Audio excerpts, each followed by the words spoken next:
Hello viewers, this is a sport we always love to watch. It's quick, the result is out in less than 30 to 40 minutes, so we often forget about the effort the player puts into these 30 minutes. It takes years of training and practice for the player to stand and aim at what they are trying to achieve. Archery is a sport which is played in India for centuries, but I think it never got its due.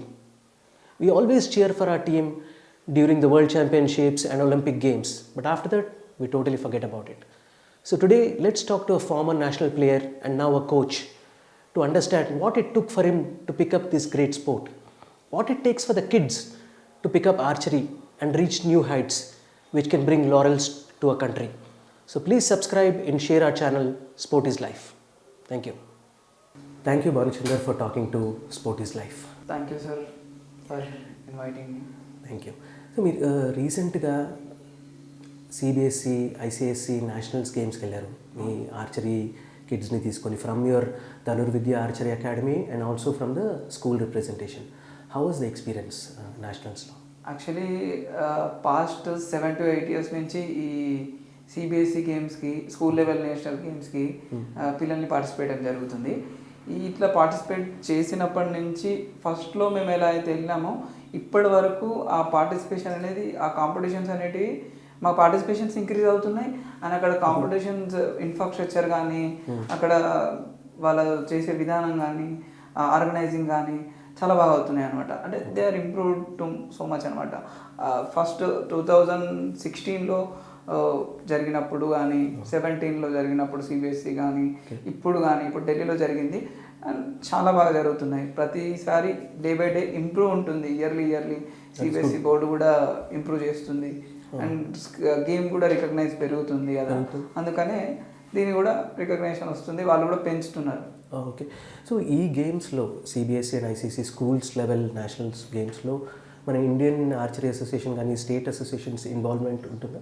ఉంటుందండి. వాళ్ళు ఎవరైతే ఇప్పుడు ఢిల్లీలో conduct చేశారు కదా, అక్కడ ఉన్న state association ఉంటుంది కదా, వాళ్ళే వచ్చి ఆర్గనైజ్ చేస్తారనమాట. అక్కడికి వాళ్ళు వచ్చి ఆర్గనైజ్ చేయగలిగితేనే the justice to the children's అనమాట. వాళ్ళకు మాత్రమే పిల్లలకి న్యాయం చేయగలుగుతారు. వాళ్ళకు they know about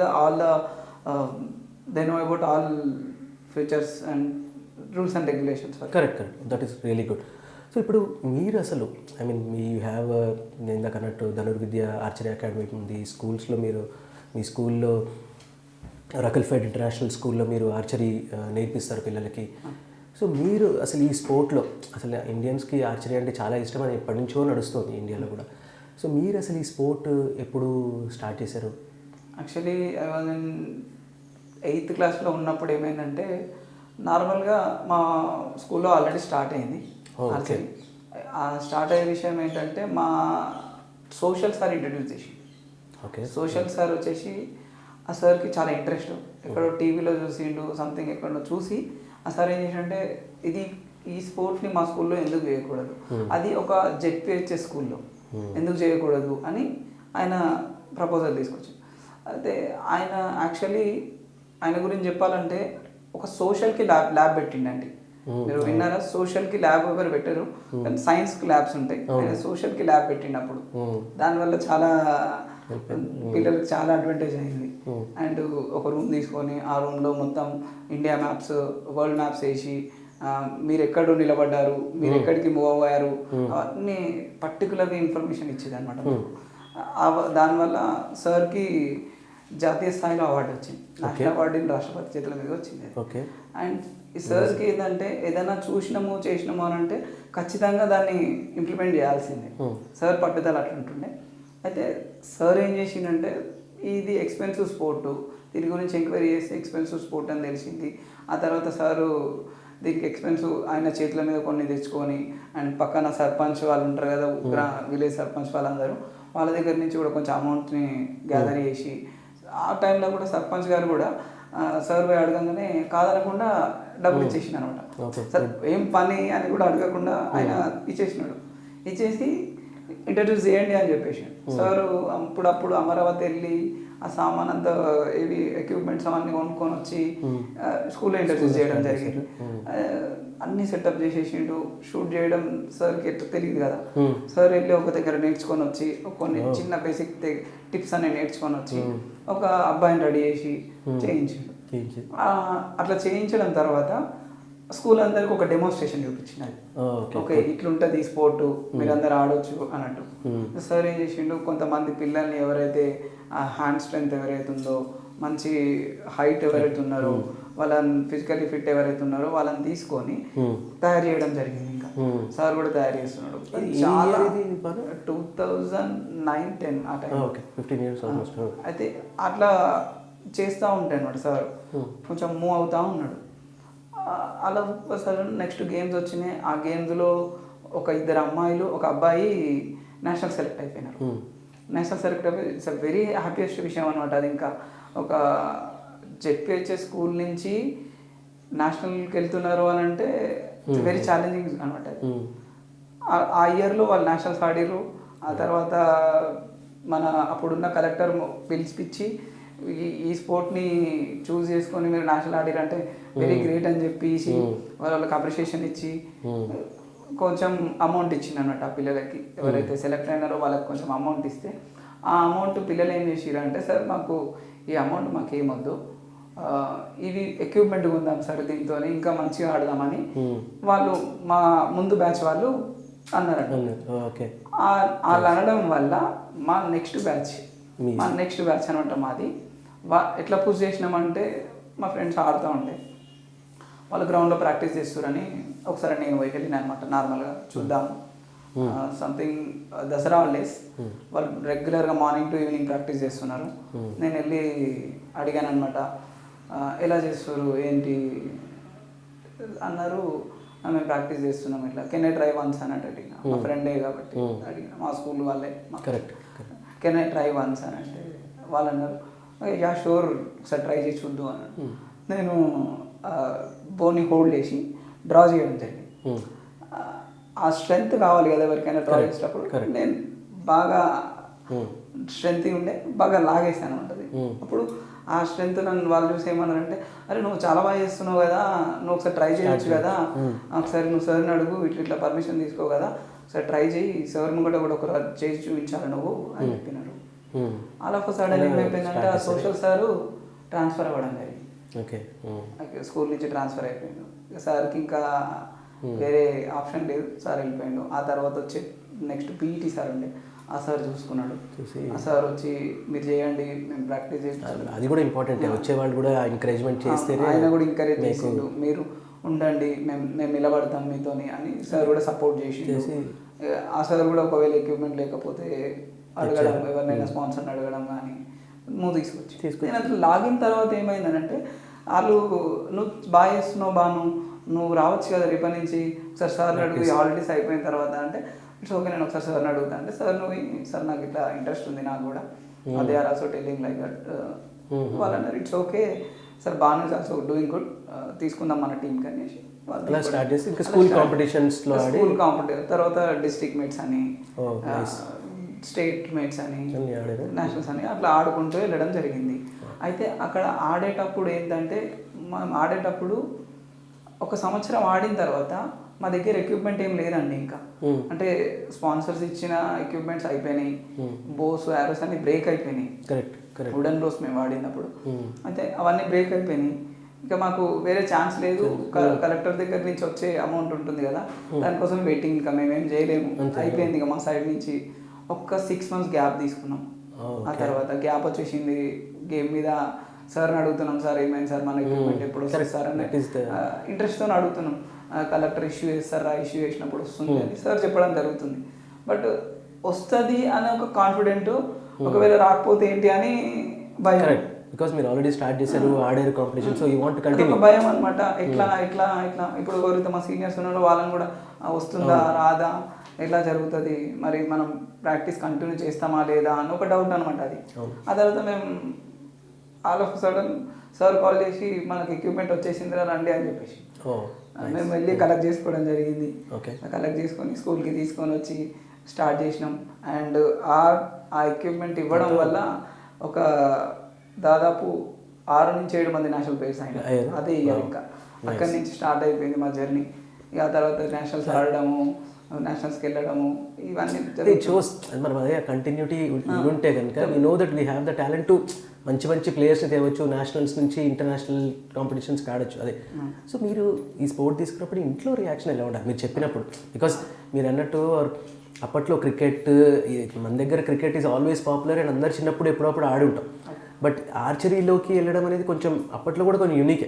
badminton, football వేరే స్పోర్ట్స్కి వెళ్తాం, కానీ ఆర్చరీ కొంచెం ఎంతైనా ఆర్చరీ అన్నట్టు. సో అందులో వెళ్ళినప్పుడు హౌ వాజ్ ద రియాక్షన్?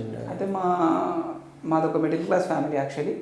మేము స్టార్ట్ చేసినప్పుడు మా ఫాదర్ కూడా మాకు సపోర్ట్ చేసినట్టు ఏమనంటే, ట్రై చేయండి, బాగా ట్రై చేయండి, మీతో అవుతుంది అన్నట్టు ట్రై చేయండి అని. బట్ మా మదర్ విషయానికి వచ్చేసరికి నాకు ఏంటంటే కొంచెం మా మదర్కి భయం ఉంటుండే నా మీద. అరే ఎట్లా మూవ్ అవుతావు, ఎట్లా నువ్వు ఎట్లా ఎక్కడైనా వెళ్ళి ట్రావెల్ చేసి ఆడాలంటే ఎట్లా, ఎవరి మదర్కి ఉంటుంది అది. మా మదర్కి కొంచెం నా మీద అట్లా ఉంటుండే అనమాట. లేదు మా ఫాదర్ ఏం చెప్తుండే, యూనిట్ టు గో, నువ్వు ఓడిపోయినా సరే గెలిచినా సరే unit to go and participate, నువ్వు ఖచ్చితంగా ఆడాల్సిందే గేమ్ ఇచ్చిపెట్టొద్దు అని చెప్పి.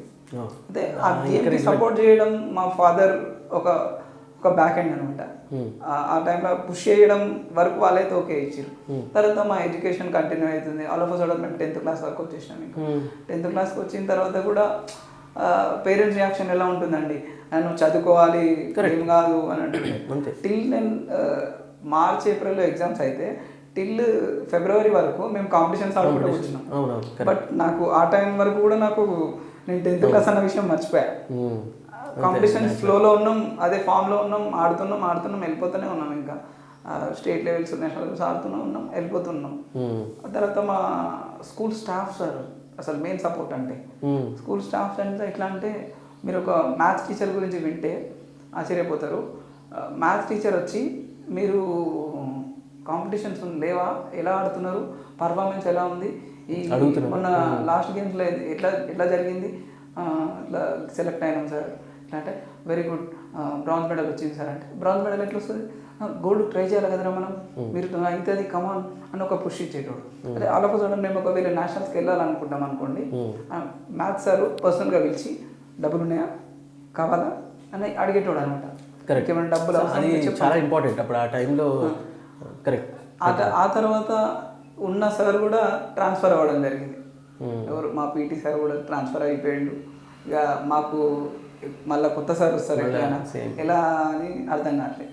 బట్ మేము మా అదృష్టం బాగుండి ఒక బ్యూటిఫుల్ బ్రహ్మాండమైన మంచి సార్ వచ్చింది మాకు. యాక్చువల్లీ మా దగ్గర అసలు ఉన్న దాంట్లో మేము ప్రాక్టీస్ చేస్తున్నాం. ఆ సార్ వచ్చిన తర్వాత మీరు ప్రాక్టీస్ చేయండి సార్, అసలు ఫుల్ మోటివేషన్ అనమాట. మీరు ప్రాక్టీస్ చేయండి, మీతో ఎంత అవుతుందో చూద్దాం అని ఛాలెంజ్గా చెప్పి మమ్మల్ని మూవ్ చేసినాడు. కొన్నిసార్లు మా దగ్గర డబ్బులు లేకపోతే సరే తన సొంత ఖర్చులతో కాంపిటీషన్కి తీసుకుపోవడం, సొంత ఖర్చులతోని ఆరోస్ ఇప్పించడం. సార్ హాఫ్ శాలరీ మాకు ఇంట్లోకి ఇస్తే హాఫ్ శాలరీ మాకు ఇస్తారు. సో ఇది 10th వరకు మీరు ఇలా చేశారు. ఇలా లక్కీలీ మీకు అదంతా కుదిరింది. I mean in terms of ఒకళ్ళు వచ్చి రావడం కూడా వాళ్ళు ఎంకరేజ్ చేసేది. 10th తర్వాత యూజువలీ ఇంటర్మీడియట్ వెళ్ళిపోయినప్పుడు ఐ మీన్ అది ఎలా అయింది ప్రోగ్రెస్? మీరు అప్పుడు కూడా కంటిన్యూ చేశారు ఆ గేమ్ని? ఎప్పటి వరకు ఆడారు? ఇంటర్లో కూడా మేము కంటిన్యూ చేయడం జరిగింది. అండ్ నేను డిప్లొమా బ్యాక్గ్రౌండ్ అనమాట. డిప్లొమా చేసాం, టెక్నికల్ సైడ్ వెళ్దాం అన్నట్టు ప్లాన్ ఉండే నాకు. టెక్నికల్ సైడ్ వెళ్తూ కూడా నేను ప్రాక్టీస్ చేయడం జరిగింది. అప్పుడు అండర్ 19కి వచ్చేసినాం. అప్పుడు కూడా ట్రయల్స్ ఆడినాం, ట్రయల్స్ వచ్చేసినాం. ఆ తర్వాత ఇంకా ఒక ఫస్ట్ ఇయర్ అయిపోయిన తర్వాత సెకండ్ ఇయర్కి వచ్చేసరికి చాలా బర్డన్ పెరిగిపోయింది ఎడ్యుకేషన్ మీద, స్పోర్ట్ మీద. కొంచెం గేమ్ ఆపకుండా గేమ్ ప్రాక్టీస్ చేసుకుంటూ సెకండ్ ఇయర్ ఫినిష్ చేసినాం. బట్ అలా థర్డ్ ఇయర్కి వచ్చేసరికి ఏమైపోయిందంటే ఫుల్ టైట్ అయిపోయింది. Situations are very critical. కొంచెం మనం ఆగి కొంచెం ఎడ్యుకేషన్ సైడ్ ఫోకస్ చేయడం మంచిది. అండ్ మాకు ఏమైనా గైడెన్స్ కావాలి అని అంటే ఇంకా డైరెక్ట్ మా సీనియర్స్ని అడగడం ఒకటి, సీనియర్ ప్లేయర్స్ని అడగడం ఒకటి, అండ్ దెన్ మా టీచర్స్ని అడగడం ఒకటి. రెండే ఆప్షన్స్. ఇంకా మా టీచర్స్ని అడగడమే మా ఫస్ట్ ఆప్షన్.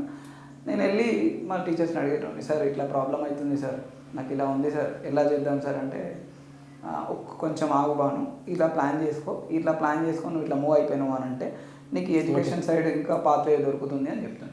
ఎన్ని అవర్స్ చదవాలి సార్ ఇవన్నీ పక్కా అడిగేటోళ్ళు, అడ్వైస్ ఇచ్చేటోళ్ళు. అండ్ ఈ టైంకి ప్రాక్టీస్ పెట్టుకో అని కూడా ఒక ప్లాన్ ఇచ్చేవాళ్ళు మాకు. వాళ్ళు ఒక మంచి ప్లాన్ ఇవ్వడం, దాన్ని బట్టి మేము మూవ్ అవ్వడం జరిగింది. ఒక 1 year నేను గ్యాప్ ఇవ్వడం జరిగింది. ఆ తర్వాత నెక్స్ట్ ఇయర్కి మళ్ళీ కంటిన్యూ చేశాను. సో డిగ్రీలో అది 12th తర్వాత అంతా కంటిన్యూ చేశాను. సో ఎప్పటి వరకు కంటిన్యూ చేశారు లాస్ట్? ఇంకా నేను sports wise as a sports men ఇంకా నేను ఆర్చరీకి ప్రాప్తున్నాను అని ఇప్పుడు ఒక 1 year గ్యాప్ వచ్చిందని చెప్పిన. ఆ తర్వాత ఒక ఇయర్ కంటిన్యూ చేశాను. చేసిన తర్వాత మా గ్రౌండ్లో ప్రాక్టీస్ చేసేటప్పుడు పిల్లలు ఉంటుండే, వాళ్ళకు కూడా కొంచెం ఏదైనా నేను చెప్పాలి అని ఇంట్రెస్ట్ వస్తుంది. అంటే మా గ్రౌండ్లో మేము ప్రాక్టీస్ చేసేటప్పుడు వాళ్ళకు కూడా ఏమైనా కోచింగ్ ఇవ్వాలని వాళ్ళకు కూడా కొంచెం కోచింగ్ ఇస్తుంటుంటే అప్పటి నుంచి మాకు అంటే ఇది చిన్నప్పటి నుంచి అలవాటే అనమాట. ఇంకా మేము డెవలప్ అయిపోయినాం కాబట్టి వేరే పిల్లలకు కూడా చెప్పాలి, మా జూనియర్స్ కూడా మేము టీచ్ చేసి వాళ్ళని కూడా మంచి స్థాయికి పెంచాలని మా ఆలోచన. అది మా ఫ్రెండ్స్తో మా సీనియర్స్తో డిస్కస్ చేసుకుంటూ అట్లా మూవ్ అయ్యేవాళ్ళం. ఇది ఏ ఇయర్ బాను? ఇది when you said that okay ఇప్పుడు నేను ఇంకా స్లోలీ 2016 క్లోజ్ టు 8 years అయితే అప్పుడు ఇంకా మీరు ఫ్రమ్ స్పోర్ట్స్ మెన్ తక్కువ అయిపోయింది, దెన్ మోర్ టువర్డ్స్ కోచింగ్, ఇంకా మీ జూనియర్స్కి వాళ్ళకి ఇంకా కొంచెం కోచింగ్ ఇవ్వాలనే టైం వెళ్ళిపోయారు. అయితే ఈ కోచింగ్ స్టార్ట్ చేయడంలో మేము ఏం చేసినామంటే యాక్చువల్లీ నేను కూడా స్పోర్ట్ కంటిన్యూ చేస్తున్నా, but all of a sudden మనం కూడా జాబ్ చేయాలా. నాకు బెంగళూరులో జాబ్ వచ్చింది. బెంగళూరులో జాబ్ రావడం అంటే మా కాలేజ్ సార్ నుంచి సపోర్ట్ అనమాట. నేను ఒక ఐటీ స్టూడెంట్గా కాబట్టి నాకు సాఫ్ట్వేర్ జాబ్ వచ్చింది, బెంగళూరులో జాబ్ వచ్చింది. నేను బెంగళూరు వెళ్ళాలా వద్దా అని ఒక డైలమాలో ఉండే. మా ఇంట్లో వాళ్ళు ఏమన్నారంటే నీ ఇష్టం, నువ్వు ఆలోచించుకో ఇంకా అని అంటాను. దాని తర్వాత నేను ఇక్కడ హైదరాబాద్లో కూడా ఒక ఆఫర్ వచ్చింది. హైదరాబాద్లో జాయిన్ అయిపోయా. ఒక 1 month వరకు జాబ్ కంటిన్యూ చేసిన, బట్ నా ప్రాక్టీస్కి టైం దొరకట్లే. ఏం అసలు మొత్తం ఫుల్ ప్యాక్ అవుతుంది. మనం ఇంటికి ఎందుకు వస్తున్నాము అని అంటే జస్ట్ తినేసి పడుకొని వెళ్ళిపోవడం అన్నట్టుంది అనమాట. అసలు ఇది కాదు మన లైఫ్, మనం ఎటు పోతున్నాం ఇది అంటే నాకు అక్కడ చేయలేకపోతున్నా. బట్ వర్క్ మీద కాన్సన్ట్రేట్ చేయగలుగుతున్నా, కానీ అంతసేపు కూర్చొని ఆ వర్క్ని మేనేజ్ చేయలేకపోతున్నా. నేను ఏదో మిస్ అవుతున్న ఫీల్ వస్తుంది అనమాట యాక్చువల్లీ. సరేలే అన్నట్టు మా ఇంట్లో వాళ్ళు కూడా ఏమన్నారంటే ఎందుకు నీకు మంచి అవకాశాలు వస్తాయి కదా, ఎందుకు నువ్వు ఇబ్బంది పడుతున్నావు అన్నట్టు చెప్పి అదొకసారి మా సీనియర్స్ కలుస్తుంటారు. సీనియర్స్ కలిసిన తర్వాత మీరు ఎందుకు కోచింగ్ స్టార్ట్ చేయకూడదు అని చెప్పిండ్రు అనమాట.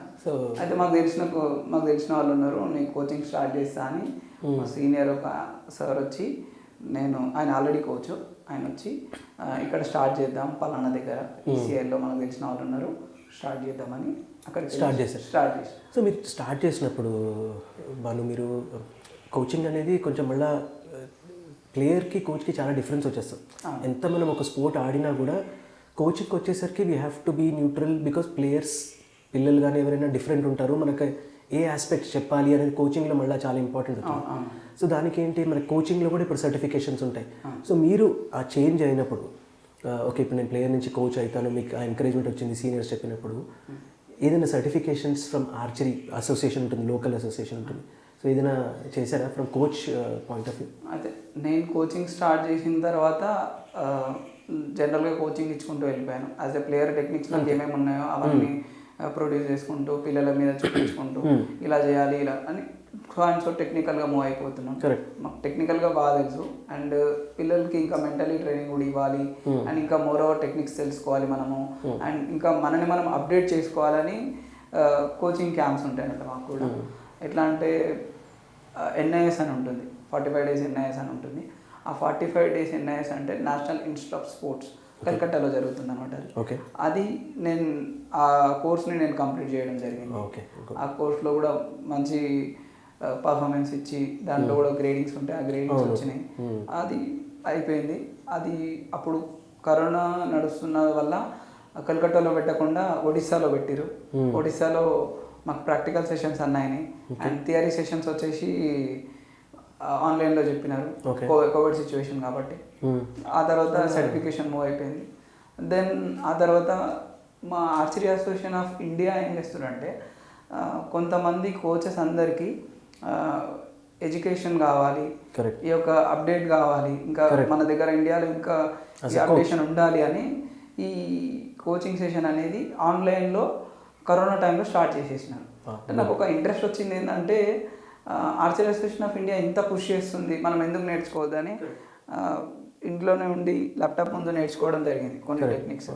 ఆ తర్వాత ఈ ఎన్ఐఎస్ అయిపోయింది and archery association of India coaches seminar అని కండక్ట్ చేస్తుందండి. ఓకే, ఆ కోచెస్ సెమినార్స్కి వెళ్ళాలి అని అంటే మన తెలంగాణ ఆర్చరీ అసోసియేషన్ పంపించాలి, కరెక్ట్, మనం రికగ్నైజ్ చేసి మనం పంపించాలి.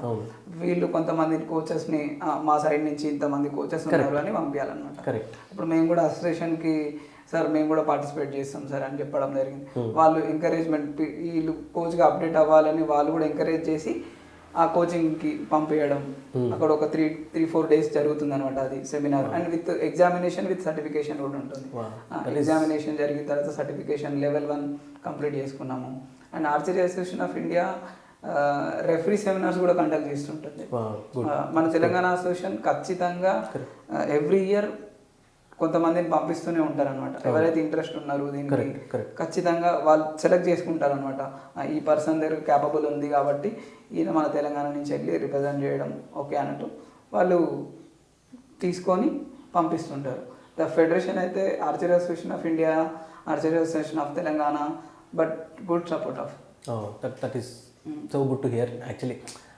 అలా పుష్ ఉంటే మనకి మీరు ఎవరికి ఇందాక కోవిడ్ టైం కానీ ఏదైనా టైమ్స్లో you want to do something more, how can I upgrade sports. అప్పుడు we use to upgrade our skill చేసేవాళ్ళం. ఓకే, ఇప్పుడు యాజ్ అ కోచ్ కూడా you want to go grade 1, grade 2, whichever are the grades, you want to go higher. And that is how it should be. Learning is always the case for sportsman or coach. And మా senior coaches ఉంటారు, ఎప్పుడు మేము మా senior కోచెస్తో full connected ఉంటాం అన్నమాట. ఎలా ఉంది అసలు, ఈ విధంగా జరుగుతుంది, ఇలా జరగడం వల్ల ఇలా జరగడం వల్ల ఏంటి అసలు అంటే ఒక ప్రాబ్లం వచ్చిందండి, సపోజ్ ఒక అబ్బాయికి ఏదో సంథింగ్ ప్రాబ్లం వచ్చింది కాబట్టి వీ నీడ్ టు డిస్కస్ అనమాట. ఇమీడియట్గా అందరికి ఫోన్ చేసుకొని ఒక కాన్ఫరెన్స్లో ఉండి మేము అందరం ఒక అన్నదమ్ముల్లా ఉంటాం.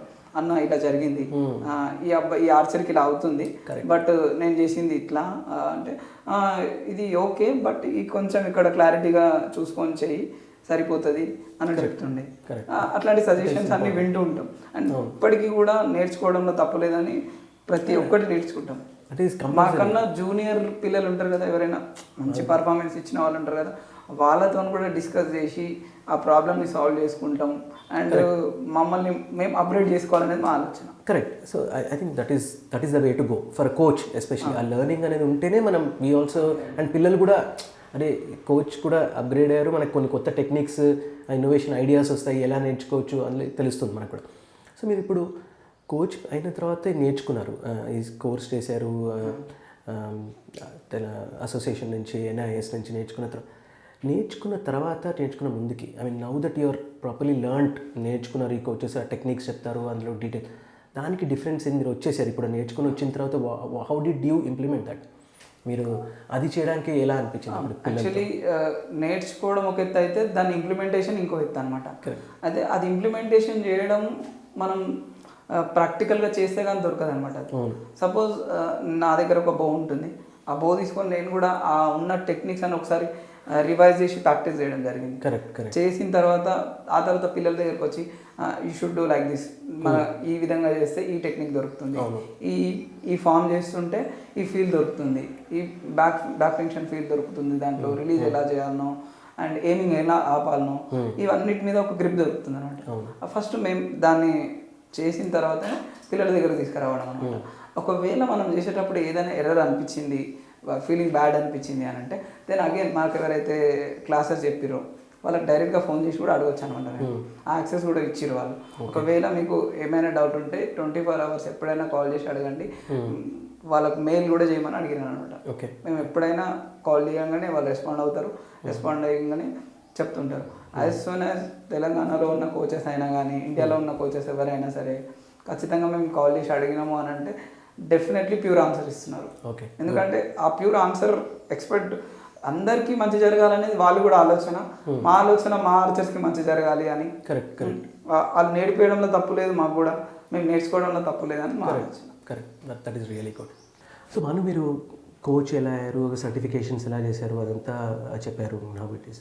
బట్ కోచ్ అయిన తర్వాత one of the important aspects ఏదైతే మనం చూసుకోవాలి ఈజ్ కిడ్స్ జాయిన్ అయినప్పుడు మీరు పేరెంట్స్తో మాట్లాడి, ఆర్చరీ ఈజ్ అ స్పోర్ట్ ఇప్పుడు కానీ అప్పుడు కానీ కొంచెం ఇంకా అంత పాపులర్ అవుతుంది. ఇప్పుడు డెఫినెట్గా చాలామందికి తెలుస్తుంది, ఒలింపిక్ గేమ్స్లో చూస్తున్నాం మనం. But parents have a different notion. వాళ్ళకి అరే ఆర్చరీ మా పిల్లలు ఆడుతున్నారంటే అసలు ప్రాస్పెక్ట్స్ ఏంటి. సో పేరెంట్స్ని మీరు ఎలా వాళ్ళతో ఏం డీల్ చేస్తారు, ఎలా మాట్లాడతారు పేరెంట్స్కి? ఫస్ట్ ఆఫ్ ఆల్ పేరెంట్స్ వచ్చినప్పుడు మనం ఏం చెప్తామంటే వాళ్ళ డైరెక్ట్ వచ్చేసి వాళ్ళ ఏం తెలియదు, జీరో అబౌట్ ఆర్చరీ. ఆర్చరీ గురించి ఏం తెలియనప్పుడు వాళ్ళ పిల్లలు సూటబుల్ అవుతారా లేదా చూస్తాం ఫస్ట్. వాళ్ళ పిల్లల పోస్చర్ ఎలా ఉంది, వాళ్ళ హ్యాండ్ స్ట్రెంత్ ఎలా ఉందో చూస్తాం. అది చూసిన తర్వాత పేరెంట్స్కి ఒక మాట ఏం చెప్తామంటే, ఫస్ట్ ఒక 1 month వరకు, 1 నుంచి 3 months వరకు మీరు ఎటువంటి ఎక్విప్మెంట్ పర్చేస్ చేయవద్దు అని చెప్తాం. నా సైడ్ నుంచి నేనే వాళ్ళకి ఫ్రీ బో అండ్ కాస్ట్ ఇచ్చేస్తుంటాం. బో అండ్ ఆరో ఇచ్చేసి ఏం కాస్ట్ చేయకుండా ఓన్లీ ఫీజు తీసుకుంటాం, అదొకటే. అందులోనే వాళ్ళకి బో అండ్ ఆరోస్ ఇచ్చేసి అసలు ఆ పిల్లాడితో ఎంత అవుతుంది, ఆ కేపబుల్ ఎంత ఉంది, ఆయనతో ఎబిలిటీ ఎంత ఉంది, అసలు చేయగలడా లేడా అనేది ఒక 1 నుంచి 3 months మధ్యలో అబ్జర్వేషన్లో వస్తుంది. ఆ సోషల్ యాక్టివిటీస్ ఎలా ఉన్నాయి పిల్లలకి, కమ్యూనికేషన్ ఎట్లా ఉంది, ఆ గ్రాస్పింగ్ ఎట్లా ఉందో చూస్తాం పిల్లలు. ఆ తర్వాత పేరెంట్కి చెప్తాం ఏంటంటే, సార్ మీ అబ్బాయి ఈ బేసిక్స్లో బాగా చేస్తున్నాడు, మీరు ఈ ఫస్ట్ దే ఆర్ 3 categories అని చెప్పాను కదా, ఆ 3 categoriesలో ఇండియన్ బో పర్చేస్ చేయండి అని చెప్తాను. And it's made and wood, అది ఇండియాలో దొరుకుతుంది అనమాట. అది పర్చేస్ చేయమని. 3 categories ఈ పిల్లలకు కూడా ఇప్పుడు 8-year-old కిడ్స్ జాయిన్ అయ్యి నేర్చుకున్నప్పుడు ఆ కేటగిరీస్ ఏంటవి? ఇండియన్ రికర్వ్ కాంపౌండ్ అని ఉంటుంది. ఓకే. ఇండియన్ రౌండ్లో పిల్లల్ని బేసికల్గా ఫస్ట్ తీసుకొని వాళ్ళని ట్రైన్ చేయడం జరుగుతుంది అనమాట. పేరెంట్స్కి అదే చెప్తాం ఏంటంటే, ఫస్ట్ ఇండియన్ రౌండ్ ఇప్పియండి, ఆ తర్వాత బేసిక్స్ అన్ని స్ట్రాంగ్ అయిన తర్వాత రికవ్ కానీ కాంపౌండ్ కానీ చేస్తాం. అయితే నా దగ్గర ఉన్న ప్రాసెస్ ఏంటంటే, ఇండియన్ రౌండ్లో ఒక నేషనల్స్ ఆడారు అనుకోండి, then the process of basics and everything ఒక ఐడియా వస్తుంది. ఆర్చరీ మీద అని టెక్నిక్స్ మీద కానీ ఒక ఐడియా వస్తుంది, దానికి ఎట్లా స్ట్రెంథింగ్ చేయాలన్నా కూడా తెలుస్తుంది. ఆ తర్వాత రికవర్ కానీ కంపౌండ్ కానీ వాట్ ఎవర్ దే చూస్ దానికి కన్వర్ట్ చేస్తుంటాం అనమాట. అయితే ఈ ఎక్స్పెన్సివ్ ప్రాసెస్ ఎట్లా ఉంటుందంటే, ఇండియన్ బో ఇండియాలో దొరుకుతుంది కాబట్టి నార్మల్గా దొరుకుతుంది. బట్ రికవ్ బో వచ్చేసి మనం ఎంత అంటే బ్రాండ్ ఎక్విప్మెంట్ అనమాట, మనం ఎంత బ్రాండ్ ఎక్కువ పెడుతుంటే అంత వెళ్ళిపోతుంటుంది అనమాట. అది ఒక 2 lakhs నుంచి స్టార్ట్ అవుతుంటుంది, 1 lakhలో స్టార్ట్ అవుతుంటుంది, 3 lakhs వరకు ఉంది కంపౌండ్. హై అండ్ ఎక్విప్మెంట్ ఈరోజు 3.5 lakhs వరకు అవుతుంది. సో యూజువల్లీ పిల్లలు టోర్నమెంట్స్కి వెళ్తున్నప్పుడు, even junior tournaments Under 9 or Under 14 వెళ్తున్నప్పుడు కూడా ఒక లెవెల్ దాటిన తర్వాత the parents have to buy something for long term. ఇప్పుడు ఒక యారో కొన్నారనుకోండి, ఒక బో కొని దానికి కొన్ని యారోస్ కొనుక్కుంటే usually that will come for few years. Because any స్పోర్ట్లో మీరు ఇప్పుడు క్రికెట్ కిట్ బ్యాట్ కొన్నారంటే కొన్ని రోజులు వస్తుందని అనుకుంటాం. That is because your cost పెడుతున్నాం కదా. యాక్చువల్లీ ఒక అబ్బాయి Under 9 yearsలో జాయిన్ అయ్యింది అనుకోండి, 7 yearsలో జాయిన్ అయ్యింది అనుకోండి, ఆ అబ్బాయి ఒక 10 to 12 years వరకు ఆ బో ఆడొచ్చు. అంటే ఇట్ సేమ్ టైం ఏంటంటే ఆ అబ్బాయి గ్రో అయ్యేంత వరకు అనమాట. అప్పుడు వరకు ఆ అబ్బాయికి ఏం చేస్తామంటే, ఆ హైట్, లెంత్ ఎంత ఉందో, డ్రా లెంత్ ఎంత ఉందో చూసి దాన్ని బట్టి మేము సజెస్ట్ చేస్తుంటాము, అవి తెప్పిస్తాం అన్నమాట పిల్లలకి. ఆ తర్వాత ఆ అబ్బాయి ఆటోమేటికలీ గ్రో అవుతుంటాడు, అప్పుడు ఆ ఎక్విప్మెంట్ కూడా చేంజ్ చేయాల్సి వస్తుంది. So equipment is one cost associated to it. And మీరు అన్నట్టు as in when they grow it the size of the bow changes and so same Under 14 ఇప్పుడు కేటగిరీస్ పెరుగుతున్న కొద్దీ, సో ఫ్రమ్ పేరెంట్స్ పర్స్పెక్టివ్ వాళ్ళ involvement ఎంత important అంటారు మీరు? ఇప్పుడు స్టార్ట్ చేసినప్పుడు దే హ్యావ్ అరే ఆడుకోవడానికి ఒక స్పోర్ట్లో పెట్టాము అని ఉంటుంది పేరెంట్స్. సో బట్ ఒక్కసారి ఒక 2 yearsలో బాగా ఆడుతున్నాడు, ఒక స్పోర్ట్ ఆడుతున్నాడు, కాంపిటీషన్స్కి వెళ్ళాడు, డిస్ట్రిక్ట్కి వెళ్ళాడు, ఇప్పుడు నేషనల్స్ ఆడుతున్నాడు అంటే then the involvement of the parents also will start little bit more కదా. అరే డాటర్ కానీ సన్ కానీ ఆడుతున్న నేషనల్స్ ఆడుతుంది, నేను ఇప్పుడు ఇంకొంచెం ఇన్వాల్వ్ ఉండాలి, నేను కూడా కొంచెం financially I have to be little bit more aware that okay ఈ కాస్ట్ పెట్టుకోవాలి. అప్పుడు మీరు పేరెంట్స్ ఇన్వాల్వ్మెంట్ ఎంత ఉంది అంటారు? పేరెంట్స్కి ముందే గైడ్ చేస్తుంటాం అనమాట మేము, మీరు ఎక్కడో ఈ ఎక్విప్మెంట్ని ఎక్కడ అమెజాన్లో కానీ ఇక్కడ కొనకండి, వీరైతే మేము తెప్పిస్తుంటామని. ఎందుకంటే అమెజాన్లో రేట్లు ఎక్కువ ఉండడం, మా దగ్గర రీజనబుల్ ప్రైస్లో ఉండడం అంటే ముందే గైడ్ చేస్తుంటాము. అండ్ పేరెంట్స్ ఇన్వాల్వ్మెంట్ గేమ్లో వచ్చేసి ఏంటంటే, దేనో అలా కొంతమంది పేరెంట్స్ ఉంటారు, పిల్లలతో చాలా ఫ్రెండ్లీ ఉంటారు. నాన్న నీతో అవుతుంది, నువ్వు చేయొచ్చు, యూ కెన్ డూ ఇట్ అని వెనకాల పుష్ చేస్తుంటారు. అండ్ కొంతమంది పేరెంట్స్ ఏం చేస్తే మా దగ్గర ఇష్టపెట్టేసి సార్ చెప్పింది విని నువ్వు you need to move on, that's it అని చెప్తారు. కొంతమంది పేరెంట్స్ ఎలా ఉంటారంటే ఖచ్చితంగా నువ్వు మెడల్ కొట్టండి ఇంటికి రావద్దు అని చెప్తుంటారు. అంటే వాళ్ళు ఇన్వెస్ట్ చేసారు కాబట్టి తప్పులేదు అట్లా అనడంలో. బట్ అందరు పేరెంట్స్ ఏంటంటే ఒక కోచ్ని ట్రస్ట్ చేస్తారండి. యాక్చువల్లీ ఇప్పటి వరకు చూసిన వాళ్ళైతే ఒక కోచ్ని బాగా ట్రస్ట్ చేసి మా బాబుని ఒక ఒక ఒక లెవెల్ వరకు తీసుకెళ్ళాలి అని ట్రస్ట్ చేస్తారు. అండ్ వాళ్ళు కూడా పుష్ చేస్తుంటారు. ఇప్పుడు సపోజ్ లైక్ కాంపిటీషన్ అవుతుంది అనుకోండి, వాళ్ళకు లైన్స్ ఉంటారు, shooting line, waiting line, equipment line, media line and spectators line ఉంటుంది. వాళ్ళు స్పెక్టేటర్స్ బ్యాక్ ఉండాలా, వాళ్ళు కూడా ఇంట్రెస్టెడ్గా చూస్తుంటాడు మా బాబు ఎలా కొడుతున్నాడు, ఈరోజు ఎలా. ఒకవేళ బాబు సరిగ్గా కొట్టలేడు అనుకోండి అక్కడ, కొంతమంది parents yeah you need to do it, నువ్వు చేయాలి, నీతో అవుతుంది అన్నట్టు పుష్ ఇస్తుంటారు. కొంతమంది పేరెంట్స్ ఏమైంది, ఎందుకు అలా వెళ్ళింది అని అడుగుతుంటారు. సార్ చెప్పింది నువ్వు ఫాలో అవుతలేవు, ఇలా చెయ్యి, అలా చెయ్యి. అంటే వాళ్ళు కూడా ఈ మధ్య ఏమైందంటే ఈ రూల్స్ అండ్ రెగ్యులేషన్స్ కూడా ఫాలో అవుతున్నారు, తెలుసుకుంటున్నారు. అంటే వాళ్ళకి ఆ టైంలో ఇమీడియట్గా ఏదైనా డిహైడ్రేషన్ వస్తుంది, మనకి వాటర్ బాటిల్స్ కానీ ఫ్రూట్స్ కానీ పట్టుకొని డైరెక్ట్గా నిలబడుతున్నారు అనమాట. మా బాబుకి ఏ టైంలో ఏమైంది, వాడు ఒక రౌండ్ కొట్టి వచ్చిన తర్వాత నన్ను వాటర్ తావు, యూ కెన్ డూ ఇట్, నీతో అవుతుంది, చలో ఈ 6 ఎక్స్ కొట్టాలి, నువ్వు ఈ 6 10 కొట్టాలి అని మోటివేట్ చేస్తున్నారు అనమాట. అది 2 థింగ్స్ ఇక్కడ Bhanu. Motivation is one thing, but when the parents అంత క్లోజ్లీ ఇన్వాల్వ్ అయినప్పుడు, ఎస్పెషలీ టోర్నమెంట్స్ డిస్ట్రిక్ట్ కానీ స్టేట్ కానీ నేషనల్స్ అయినప్పుడు తెలియకుండా పిల్లల మీద ఆ ప్రెషర్ వస్తుంది. అది ఇప్పుడు మా పేరెంట్స్ ఇక్కడ ఉన్నారు, మా నాన్న మా అమ్మ చూస్తున్నారు, ఇంకా ఎవ్రీ తర్వాత వచ్చి ఇలా చేయాలి అన్నట్టు చెప్పేది బెటర్ అంటారా, లేకపోతే అసలు కోచ్ వదిలేసి, బికాస్ ఎస్పెషలీ ఇలాంటి పెద్ద టోర్నమెంట్లలో it is important that coach takes over and ఏం చెప్పాలి, ఓకే బ్రేక్ వచ్చింది, ఇప్పుడు ఓకే ఈ ప్రీవియస్ నువ్వు ఎలా ఆడావు, ఇప్పుడు what is that strategy that will change is కోచ్కి ఇంకా ఎక్కువ తెలుస్తుంది. అక్కడ పేరెంట్ కొంచెం బ్యాక్ సీట్ తీసుకుంటే ఆ ప్లేయర్ కూడా కొంచెం వితౌట్ ప్రెషర్ పర్ఫామ్ చేయగలుగుతాడు. అది మీరు అది కన్వే చేస్తుంటారు పేరెంట్స్కి. ఇది పేరెంట్ అండ్ ప్లేయర్ కోచ్ అనేది ఒక ట్రయాంగిల్ స్టోరీ అండి ఇది. కరెక్ట్. ఈ ట్రయాంగిల్ స్టోరీలో ఏంటంటే మనం పిల్లలకి ఏం చెప్తామో పేరెంట్స్కి అదే చెప్తారు వాళ్ళు. మళ్ళీ అదంతా తిరిగి మళ్ళీ మన దగ్గరికి వస్తుంది అనమాట. వాళ్ళు ఏం డిసైడ్ అవుతారో మళ్ళీ మన దగ్గరికి వస్తుంది అనమాట. అట్లా అయితే ఈ ట్రయాంగిల్ స్టోరీలో ఎట్లా అంటే పేరెంట్స్కి మేము చెప్తాము, సార్ మీరు వెనకాల ఉండండి. మోస్ట్ ఆఫ్ ద పేరెంట్స్ పిల్లల్ని వదిలేస్తారండి. ఎవరు ఎక్కువ ఈ మధ్య ఈ గేమ్ గురించి తెలిసిన వాళ్ళైతే ఖచ్చితంగా పేరెంట్స్ ఎవరు ప్రెషర్ పెట్టరు వాళ్ళు. ఎందుకంటే వాళ్ళు ఆ టైంలో ప్రెషర్ ఇచ్చిర్రు అంటే తర్వాత వాళ్ళు బాధపడవలసి వస్తుందని మనకు తెలుసు కదా. ఆ టైంలో వాళ్ళు ప్రెషర్ ఇయ్యరు. ప్రెషర్ ఇవ్వకపోవడం కూడా ఆర్చర్కి మంచిది అనమాట, ఒక ప్లేయర్కి చాలా మంచిది. ఆ ప్రెషర్ని ఓవర్కమ్ చేయాలి అని అంటే అదేదో గ్రౌండ్లో నుంచి మూవ్ చేసుకొని పోవడమే మంచిది. మేము కూడా ఏం చేస్తుంటాం అంటే పిల్లలకి ఈ ప్రెషర్ సిమ్యులేషన్ డ్రిల్స్ కూడా ప్రాక్టీస్ చేయిస్తుంటాం. గుడ్. ఇంకోటి ఇప్పుడు మీరు అన్నారు 6 years నుంచి 7 years నుంచి స్టార్ట్ చేస్తున్నారు ఆర్చరీ ఆడడం, విచ్ ఇస్ గ్రేట్ పిల్లలందరూ. And boys and girls, and నేను మీ అకాడమీకి వచ్చి ధనవిధి ఆర్చరీ అకాడమీ వచ్చినప్పుడు చూశాను, బాయ్స్ ఉన్నారు, గర్ల్స్ ఉన్నారు, చిన్నపిల్లలు ఉన్నారు. And that is so great to see. And వాళ్ళకి పాత్వే ఏంటి? ఇప్పుడు మీకు ఇప్పుడు 8 years 9 years ఆడిన తర్వాత పేరెంట్స్ కూడా వాళ్ళు అనుకుంటారు, ఓకే ఆడుతున్నారు, ఇప్పుడు ఆర్చరీ బాగా ఆడుతున్నారు, సో నెక్స్ట్ ఏంటి, ఎన్ని ఇయర్స్ ఆడొచ్చు, దీని మూలంగా ఓకే నేషనల్స్ ఆడితే ఏంటి అడ్వాంటేజ్, వాట్ ఈస్ ద, ఇలా వెళ్ళడానికి ఏ స్పోర్ట్ అయినా కూడా ఇప్పుడు మనకి నేషనల్స్ ఉంటుంది, ఇంటర్నేషనల్ కాంపిటీషన్స్ ఉంటాయి. సో కిడ్స్కి ఆర్చరీలో కెరియర్ రోడ్ మ్యాప్ ఏంటి? అయితే archery association of India Under-9 అనేది ఇంట్రడ్యూస్ చేయాలని చెప్పాను కదండి. Under-9 ఇంట్రడ్యూస్ చేసింది ఎందుకంటే ఈ చిన్న పిల్లల్ని కూడా నెక్స్ట్ ఒక 10 years తర్వాత ఒలింపిక్స్, అంటే ఈ స్పోర్ట్స్ సైకాలజీ ఏం చెప్తుందనంటే ఒక 10 years ఒక స్పోర్ట్ మీద కూర్చుంటే ఆ స్పోర్ట్లో ఖచ్చితంగా ఒలింపిక్స్ ఆడవచ్చు అని చెప్తుంది. ఫస్ట్ వన్ థింగ్ అనమాట అది. అది ఈ 7-8 years నుంచి స్టార్ట్ చేయడం వల్ల పిల్లలకి Under-9 నుంచి Under-14 Under-18 వరకు Under-18 వరకు సబ్ జూనియర్స్ ఉంటాయి అనమాట.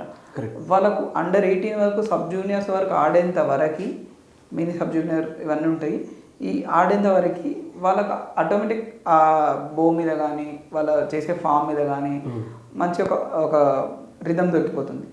ఆటోమేటిక్ ఒక 15 years తర్వాత వాళ్ళకి దాని మీద ఇంకా గ్రిప్ మంచిగా వస్తుంది, ఎలా చేయాలి ఆ ఫామ్ దొరుకుతుంది, ఆ రిథంలో ఫ్లోలో వెళ్ళిపోతుంటారు. ఇంకా కొన్నిసార్లు మేము పిల్లల వెనకాల నిలబడతాం కదా 14 ఇయర్స్ తర్వాత పిల్లలు జస్ట్ వాళ్ళు ఐ కాంటాక్ట్తోనే షూట్ చేస్తుంటారు కాంపిటీషన్లో. మేము చెప్పాము డూ లైక్ దిస్ అన్నట్టే, ఇంకా వాళ్ళు చేసుకుంటూ వెళ్ళిపోతుంటారు. అండ్ పిల్లలకి ఎలా ఉందనంటే ఆఫ్టర్ 15 ఇయర్స్ అంటే ఆల్మోస్ట్ 10th క్లాస్ వరకు వాళ్ళు దాదాపు చాలా నేషనల్స్ ఆడుంటారు. డిస్ట్రిక్ట్స్, స్టేట్స్, అండర్ 14 కాబట్టి 8th 9th నుంచి ఆడుతుంటారు. అండర్ 9 ఆడిర్రు, అక్కడ అండర్ 14 కూడా ఆడిర్రు. ఆ సర్టిఫికేషన్ ఏమైపోతుంది అంటే ఇంటర్ కాలేజ్లో కానీ ఓకే అప్పుడు మనకి ఎక్కడైతే మంచి సీట్ రావాలనుకుంటున్నాం ఈ స్పోర్ట్స్ సర్టిఫికేషన్ మీద మంచి సీట్స్ వస్తుంటాయి అనమాట. వాళ్ళకి ఎట్లా అంటే గవర్నమెంట్ అప్రూవ్డ్ కాలేజెస్ ఉంటాయి కదా, స్పోర్ట్స్ కోటా ఎక్కడైతే ఉందో వాళ్ళకి ఆ పర్టికులర్ కాలేజ్లో సీట్ రావడం జరుగుతుంది. అండ్ ఆఫ్టర్ ఇంటర్మీడియట్ యూనివర్సిటీస్ ఉంటాయి, యూనివర్సిటీ గేమ్స్ ఉంటాయి అనమాట. 10th క్లాస్ అయిపోయిన తర్వాత వాళ్ళు యూనివర్సిటీస్కి వెళ్ళాలి కదా, యూనివర్సిటీస్కి వెళ్ళేటప్పుడు ఈ పాస్ సర్టిఫికేట్స్ అన్నీ యూనివర్సిటీలో చూపిస్తే ఖచ్చితంగా వాళ్ళకు ఏ యూనివర్సిటీలో కావాలనో ఆ యూనివర్సిటీలో ఫ్రీ సీట్ వస్తున్నాయి అనమాట. ఈ సీట్లు రావడం పిల్లలకి పేరెంట్స్ కూడా ఎంత మోటివేషన్ ఉంటుంది. ఒక స్పోర్ట్ నేర్చుకున్నాము, బై ద బై దాంట్లో మంచి పర్ఫార్మెన్స్ ఇవ్వడం వల్ల మేము అనుకున్న యూనివర్సిటీలో వచ్చింది.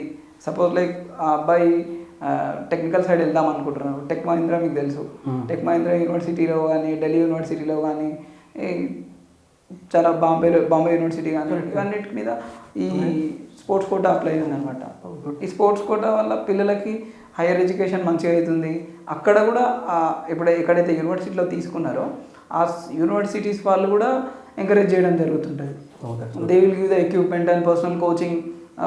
ఒక ప్లేయర్ మీద ఇన్వెస్ట్మెంట్ అన్నట్టు ఉంటుంది అనమాట.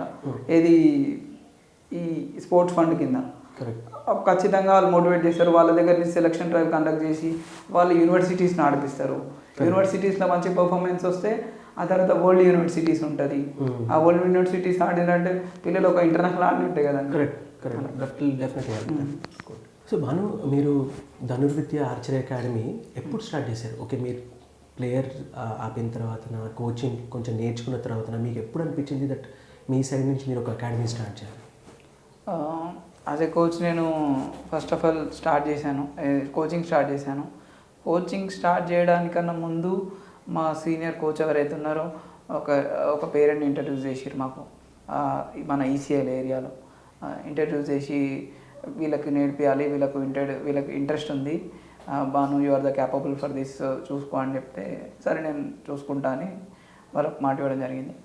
అయితే ఆ పేరెంట్ ఎంత డెడికేటెడ్ అంటే వాళ్ళ పిల్లల మీద ఇప్పుడు మనం మాట్లాడుకున్నట్టు ఏ విధంగా స్టార్ట్ చేద్దాం, ఫుల్లీ ప్లాన్డ్, ఏ విధంగా స్టార్ట్ చేద్దాం, స్టార్ట్ చేసిన తర్వాత ఏంటి నేర్చుకోవడం, ప్రాపర్గా నేర్చుకోండి. బట్ వాళ్ళు నేర్చుకోవడం కూడా చాలా గ్రాస్పింగ్ పవర్ కానీ వాళ్ళు చాలా బాగా నేర్చుకున్నారు. నా ఫస్ట్ కోచింగ్ అనేది I'm very great about that actually. First experience coaching కానీ చెప్పడం అసలు నేను చాలా హ్యాపీగా ఫీల్ అవుతాను చెప్పడం కూడా. అండ్ ఆ గ్రౌండ్ దొరకడం చాలా ఇబ్బంది అండి మాకు. ఆర్చరీకి ఎక్కడైనా సరే గ్రౌండ్లు దొరకడం చాలా ఇబ్బంది. ఎందుకంటే గ్రౌండ్స్ దొరుకుతాయి బట్ సేఫ్టీ ఆస్పెక్ట్స్ ఉండాలి మనకు. సేఫ్టీ ఆస్పెక్ట్స్ ఉండడం చాలా ఇంపార్టెంట్. గేమ్ నేర్చుకోవడం ఎంత ఇంపార్టెంటో సేఫ్టీ దానికన్నా ఎక్కువ ఇంపార్టెంట్. ఫస్ట్ మేము సేఫ్టీ చూసుకున్న తర్వాతనే గ్రౌండ్ పిక్ చేసుకోవడం జరుగుతుంది. అయితే ఆ విషయంలో ఆ పేరెంట్ ఆయనకు తెలిసిన వాళ్ళ కాలనీలో ఉన్న గ్రౌండ్స్ కానీ చూపించడం జరిగింది. ఇక్కడైతే మీకు సేఫ్టీగా బాగుంటుంది, ఇక్కడ చేయొచ్చు అని ఆయన చాలా హెల్ప్ చేసినాడు మనకు. అయితే అట్ ది సేమ్ టైం వాళ్ళ పిల్లలకు కూడా నేను కోచింగ్ చేయడం జరిగింది. అందులో ఒక అమ్మాయి నేషనల్ మెడల్ అయిపోయింది. వితిన్ 1 ఇయర్లో ఆయనకు ఛాలెంజెస్ చెప్పినాం ఏమంటే వితిన్ 1 ఇయర్లో మీకు నేషనల్ మెడల్ ఇప్పిస్తామని. అదే ధోరణిలో అదే ఛాలెంజింగ్లో వితిన్ 1 ఇయర్లో సిబిఎస్ఈ నేషనల్ మెడల్ కొట్టేసింది ఆ అమ్మాయి కూడా. But she also very dedicated. ఆ అమ్మాయి కూడా చాలా డెడికేటెడ్గా ఉండి ప్రాక్టీస్ చేసేది. అండ్ మేము చెప్పేది ఏదైనా సరే తొందరగా అబ్జర్వ్ చేసుకునేది, చాలా బాగా. అండ్ ఆ పేరెంట్ విషయానికి వస్తే మాత్రం చాలా cool.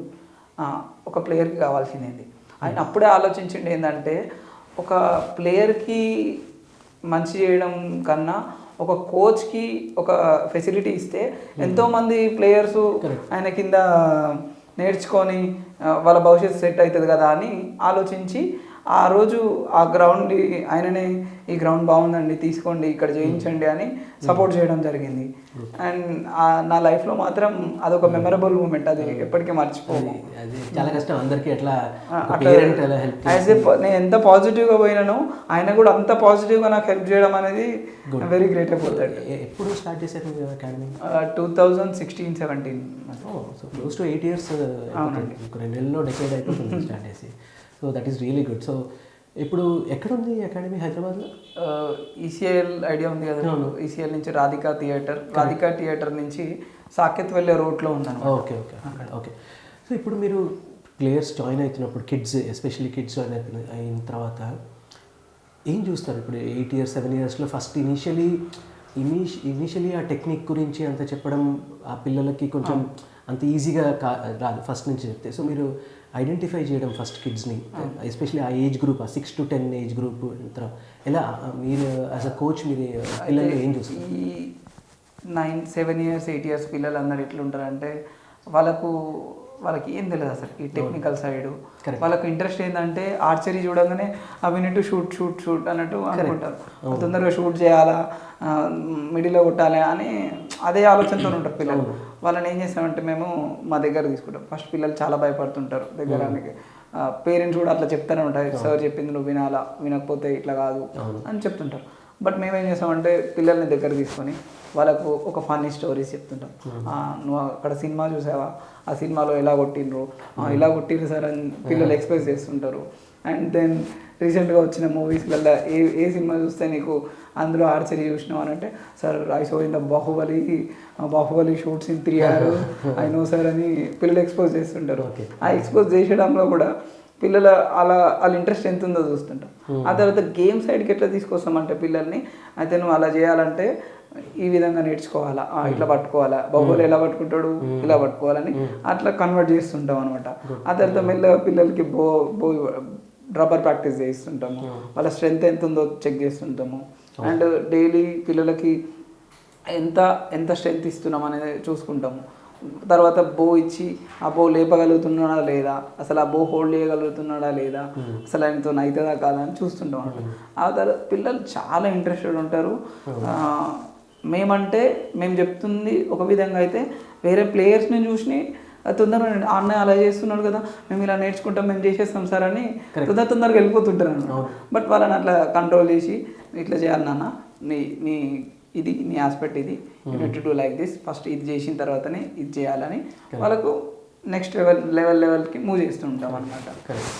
Good. I mean that is the way. I think నేను ఈ ఇంటర్వ్యూస్ స్పోర్ట్స్ లైఫ్లో వేరే కోచెస్లో మాట్లాడడం వల్ల ఇదే తెలుసుకుంటాను. వేరే అందరు coaches almost similar, especially younger కిడ్స్తో ఈ ప్రాసెస్సే ఫాలో అవుతారు. I mean rather than technique first నుంచే చెప్పడం కన్నా ఎలా ఇంట్రెస్ట్ తెప్పిగలుగుతాం పిల్లల్ని, ఆ 7 8 years 9 years వాళ్ళని, దెన్ స్లోలీ టెక్నిక్ తీసుకొచ్చి వాళ్ళకి ఇంట్రెస్ట్ తీసుకుంటాం. వాళ్ళకు మనం టెక్నిక్ చెప్పకుండా కానండి, దెన్ ఆర్చరీ అంటే అందరికీ డ్రా చేయడం వదిలేయడం, వాళ్ళకు ఆ బేసిక్ నాలెడ్జ్ ఉందనమాట పిల్లలందరికీ. డ్రా చేయాలా కొట్టాలని ఉంటుంది.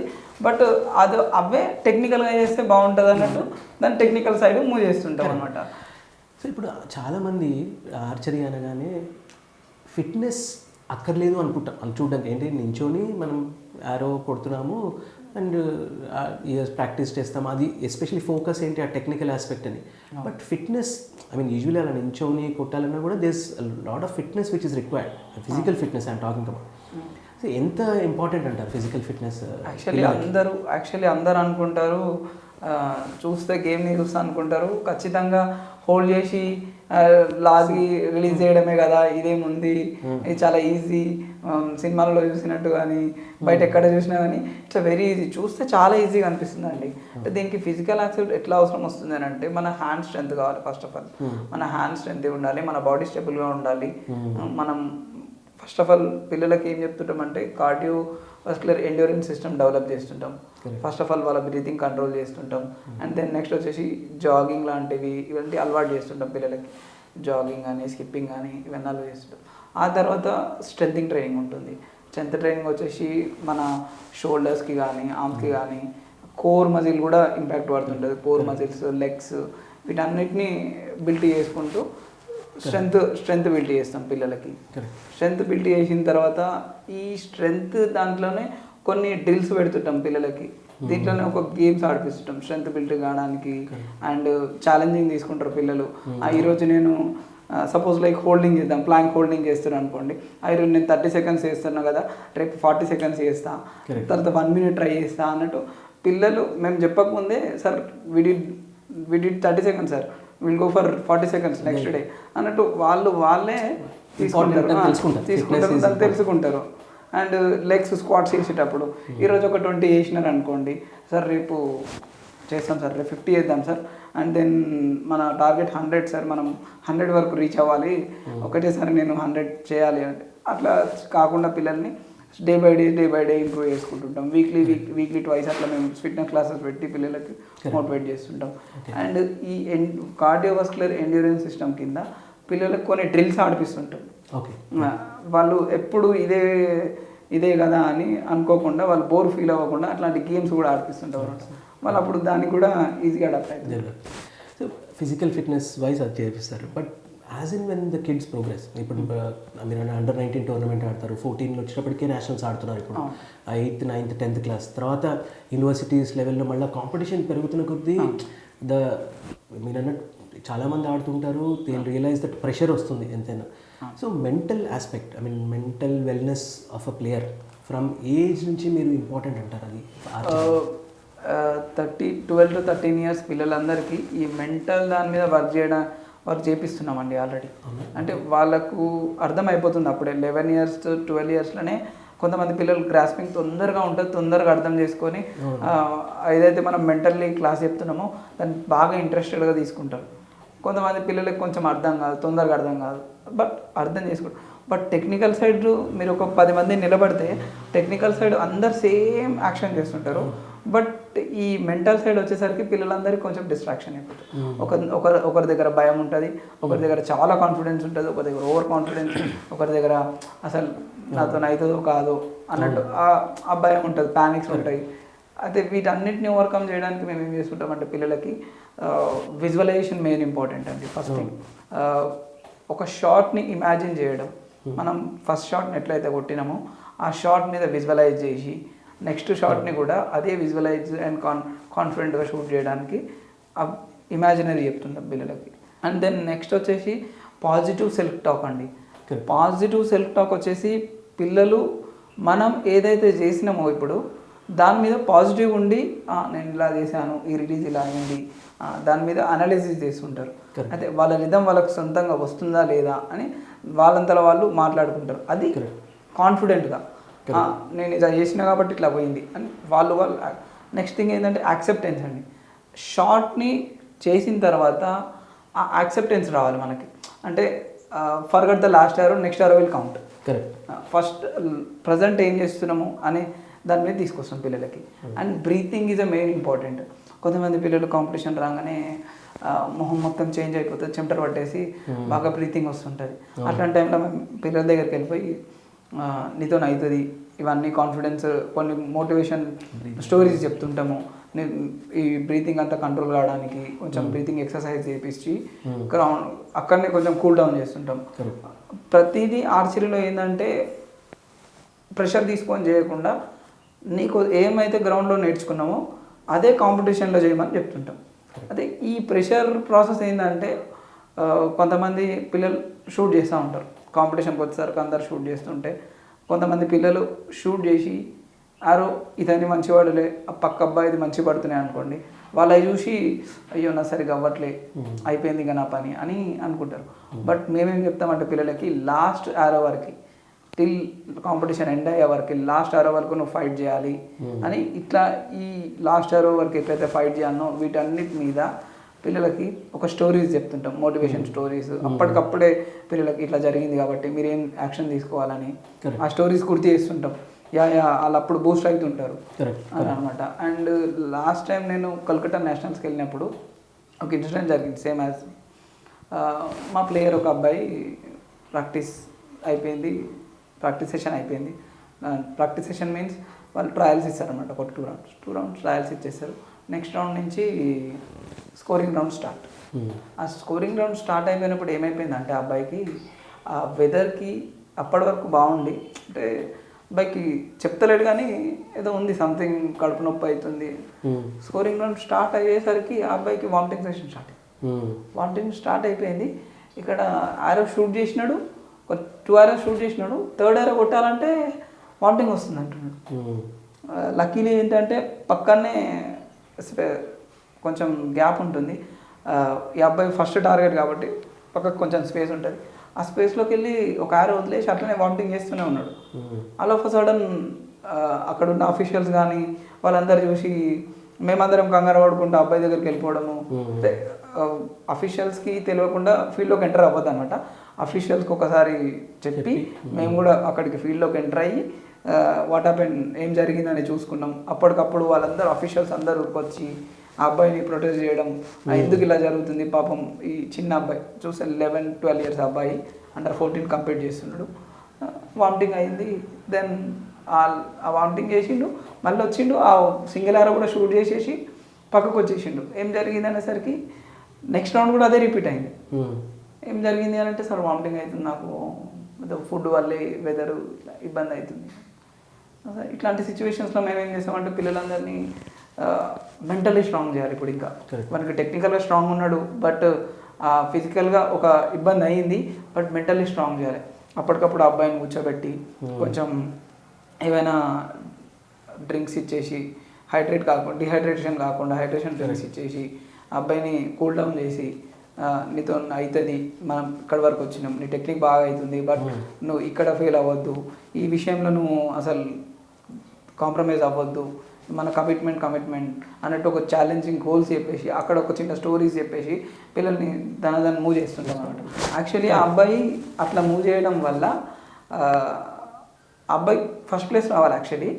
కానీ ఆ అబ్బాయి టీంలో ఉన్నాడు అంతే, జస్ట్ టాప్ 4 మెంబర్స్ని తీస్తారనమాట. టాప్ 4th ప్లేస్లో ఉన్నాడు. అయినా కానీ ఆ అబ్బాయి అంత ఫిజికల్లీ ఇంపాక్ట్ పడ్డా కానీ మెంటల్లీ స్ట్రాంగ్ అయ్యి అండ్ దాన్ని కంప్లీట్ చేసి మరి సెలెక్ట్ అయినాడు. ఐ థింక్ మీరు అన్నట్టు ఇట్లాంటి స్టోరీస్ చెప్తుంటే ఆ ప్లేయర్స్కి ఇంకా జాయిన్ అయిన మీ అకాడమీలో కూడా వాళ్ళకి కూడా వస్తుందన్నమాట. Okay, I have to be both, ఫిజికల్గా ఎంత ఫిట్నెస్ ఇంపార్టెంట్, మెంటల్ ఫిట్నెస్ కూడా అంతే ఇంపార్టెంట్ అని చెప్పారు. సో భాను, మీరు ఇందాక we talked about parents involvement అంతా మాట్లాడారు ఇందాక.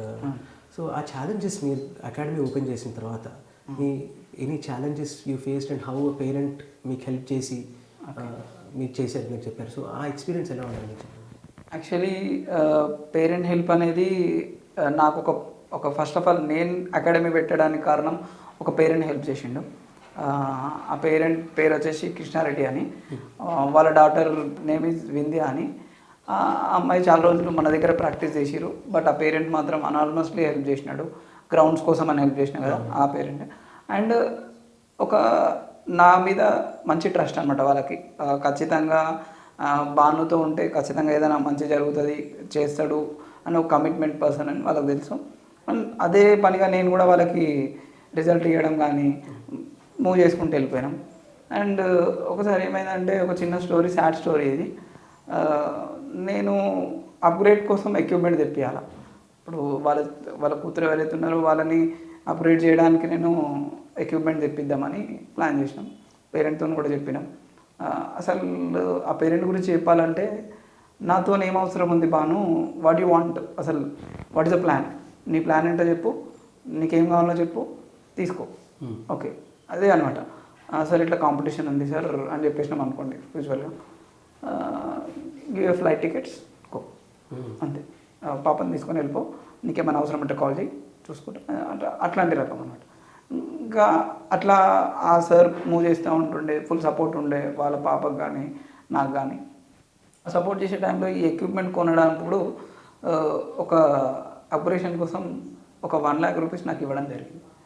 నేను ఒకరికి ఎక్విప్మెంట్ తెప్పించడానికి వేరే అతనికి ఇచ్చి ఎక్విప్మెంట్ తెప్పించేటప్పుడు ఏమైందనంటే ఆ కరోనా సిచ్యువేషన్స్లో ఆ అబ్బాయి 1 lakh తీసుకొని నాకు రెస్పాండ్ ఇవ్వలేదు సరిగ్గా. ఒక గ్రాడ్యువల్లీ 2 to 3 months అనమాట. ఆ టైంలో చాలా సఫర్ అయిపోయినా నేను. ఎట్లా అంటే యాక్చువల్లీ వాళ్ళేమో మమ్మల్ని నమ్మొచ్చినారు, వాళ్ళు నమ్మి మనకు డబ్బులు ఇచ్చినారు. అండ్ నేను వాళ్ళు నమ్మకంగా నేను కూడా తెప్పియాలని ట్రై చేసిన. బట్ అక్కడ ఏమైపోయింది అని అంటే ఆ ట్రస్ట్ పోగొట్టుకోవడం జరిగింది అనమాట. అంటే నేను ఎన్ని మెడల్స్ ఇచ్చినా కానీ ఎంత ఎంత ఇచ్చినా కానీ ఆ ట్రస్ట్ నిలబెట్టుకోకుండా ఇబ్బంది పడిపోయినా. అసలు అది చాలా సాడ్ స్టోరీ నా లైఫ్లో. అసలు అక్కడి నుంచి చాలా టర్న్ అయిపోయినా నేను. నాకు నేను తప్పు చేయకుండా కానీ తప్పు చేసిన ఫీల్ అయిపోయింది నాకు. అండ్ ఆ విషయం వాళ్ళకు కూడా తెలుసు. వాళ్ళు కూడా నన్ను నమ్మి ఇవ్వడం. వాళ్ళు అసలు వేరే వేరే పేరెంట్స్ అయితే మీరు మా డబ్బులు ఎందుకు ఇయ్యరు, ఎప్పుడు ఇస్తారు, ఇస్తారా ఇయ్యరా అని చాలా క్వశ్చన్ చేసేది. బట్ ఆ పేరెంట్ మాత్రం వెరీ కూల్గా వచ్చి గ్రౌండ్కి వచ్చి నన్ను దగ్గరకు పిలిచి దగ్గర మాట్లాడి, సార్ ఇట్లా జరిగింది కదా, ఓకే జరిగింది జరిగిపోయింది, that's not a matter, next performance ఏంది, నెక్స్ట్ నీ ప్లాన్ ఏంటి, దాని మీద ఫోకస్ చేయండి, ఈ డబ్బులది తర్వాత విషయం మనం మాట్లాడదాం, తర్వాత ఫస్ట్ ఆఫ్ ఆల్ ఫోకస్ చేయండి అని చెప్పింది. అంటే అట్లాంటి పేరెంట్స్ దొరకడం అనేది చాలా గ్రేట్. ఎందుకంటే ఆ టైంలో చాలామంది పేరెంట్స్ ఎట్లా ఆలోచిస్తారండి, మా డబ్బులు మీరు తీసుకున్నారు కదా ఇవ్వరా అన్నట్టు మాట్లాడతారు. బట్ ఆ పేరెంట్ మాత్రం వెరీ కూల్గా వచ్చి నెక్స్ట్ ప్లాన్ ఏంటి, focus on that plan, money మనం ఎట్లనే చూసుకోవచ్చు అన్నట్టు అన్ని మూవ్ చేసినాడు అనమాట.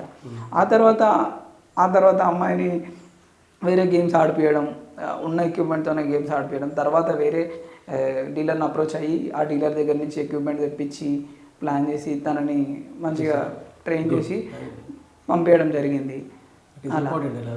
ఎందుకంటే మేము ట్రస్టబుల్గా ఉండాలా అనేది నా ఆలోచన. సో మనం ఇప్పుడు లేటెస్ట్ లాస్ట్ ఫ్యూ ఇయర్స్ నుంచి government initiative Khelo India start అయింది కదా 2017-18 నుంచి. మేము టీవీలో చూస్తూ ఉంటాను నేను. I mean it's all the national competitions లాగా అన్ని స్టేట్స్ నుంచి మన వాళ్ళు వచ్చి అన్ని స్పోర్ట్స్లో పార్టిసిపేట్ చేసి to improve the game at grass roots, I mean rural area నుంచి యంగ్స్టర్స్కి ఇంకా ఆపర్చునిటీస్ ఇద్దామని ఆ ఇనిషియేటివ్ స్టార్ట్ చేశారు. అది ఆర్చరీకి ఎలా హెల్ప్ అవుతుంది ఖేలో ఇండియా? యాక్చువల్లీ ఈ ఖేలో ఇండియా ప్రోగ్రామ్ అనేది రాజ్వర్ధన్ సింగ్ రాథోర్ గారు తెలుసు కదా, కరెక్ట్, ఆయన మినిస్ట్రీలో ఉన్నప్పుడు తీసుకొని వచ్చారు. Olympic medalist sir. అసలు ఆయన కెరియర్ గురించి మాట్లాడుకుంటే మనం చాలా తక్కువ అనమాట. ఆయన ఒలింపిక్ ప్లేయర్ కాబట్టి ఇటువంటి అన్ని ఇన్నోవేషన్ చేశాడు. అండ్ నరేంద్ర మోడీ గారు ప్రభుత్వంలో ఆయన ఇనిషియేటివ్ తీసుకోవడం చాలా గ్రేట్. ఇది ఈ ఖేలో ఇండియా అనేది అంటే ఏంటంటే ఫస్ట్ ఒక గేమ్ లాగా అరేంజ్ చేసినారు దీన్ని. గేమ్స్ లాగా తీసుకొని పిల్లలందరికీ నేషనల్లో ఎవరైతే టాప్ 8 టాప్ 4లో ఉంటారో వాళ్ళని తీసుకొని ఆ టోర్నమెంట్లో ఆడిపించి వాళ్ళ పర్ఫార్మెన్స్ని పెట్టడానికి చూడడానికి ఆ ఖేలో ఇండియాని తీశారనమాట. ఆ ఖేలో ఇండియాని తీసిన తర్వాత చాలామంది ప్లేయర్స్ ఖేలో ఇండియాకి సపోర్ట్ అయిపోయారు. ఇప్పుడు సపోజ్ లైక్ వరల్డ్ గేమ్స్ ఎట్లయితేనే ఖేలో ఇండియా ఎవ్రీ ఇయర్ అట్లయితే, ఈ స్కూల్ లెవెల్ గేమ్స్ వాళ్ళకి ఖేలో ఇండియా, యూనివర్సిటీ వాళ్ళకు ఖేలో ఇండియా. ఇప్పుడు స్కూల్ లెవెల్ గేమ్స్ ఉన్నాయండి, అందులో టాప్ 4లో ఉంటే they are selected to the Khelo India. And universities గేమ్లో టాప్ 8 ప్లేయర్స్, టాప్ 8 టీమ్స్ తీస్తారు అండ్ టాప్ 4 ఇండివిజువల్ తీస్తారు. తీసి ఎవరైతే ఆ టాప్లో ఉన్నారో వాళ్ళని ఖేలో ఇండియా ఆడిపించడం జరుగుతుంది. ఖేలో ఇండియా సర్టిఫికేట్ అనేది చాలా వ్యాలిడ్ అండి ఇప్పుడు మన ఇండియాలో. అది అందులో మెడల్ ఉంది అని అంటే ఒక ఇంటర్నేషనల్ మెడల్ ఉన్నట్టు మనం అనమాట. అయితే ఈ ఖేలో ఇండియా అనేది గవర్నమెంట్ ఇంకొక ఆస్పెక్ట్లో కూడా తీసుకొచ్చింది. ఏంటంటే ఖేలో ఇండియా ఎక్సలెన్స్ సెంటర్స్ అని తీసుకొచ్చింది అనమాట గవర్నమెంట్. ఎలా అంటే నార్మల్గా ఇప్పుడు Sai sports authority of India ఇట్లా కాకుండా గవర్నమెంట్ సాయి సపోర్ట్తోని ఖేలో ఇండియా అనే ఒక ప్లాట్ఫామ్ని క్రియేట్ చేసి ఎక్సలెన్స్ సెంటర్స్ అని ఒకటి పెట్టి అవి ఆర్చరీకి ఒక 3 పెట్టినారండి. ఎక్కడెక్కడ అంటే సోనిపత్ అని, హర్యానా సోనిపత్, అండ్ కలకట్టాలో ఒకటి పెట్టినారు, అండ్ ఔరంగాబాద్లో పెట్టినారు. అంటే ఈ ఖేలో ఇండియా వాళ్ళు ఏం చేస్తున్నారు, ఈ ఎన్సిఓఈ సెంటర్లను ఏం చేస్తున్నారంటే ఈ ఎవరైతే టాలెంటెడ్ పిల్లలు ఉన్నారో వాళ్ళని గ్రోమ్ చేసుకుంటున్నారు.